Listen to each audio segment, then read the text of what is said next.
গাড়ি ঘুরা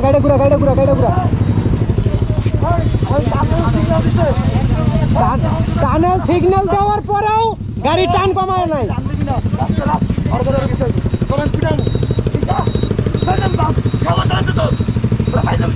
tunnel signal দেওয়ার পরে গাড়ি স্লো হয় নাই।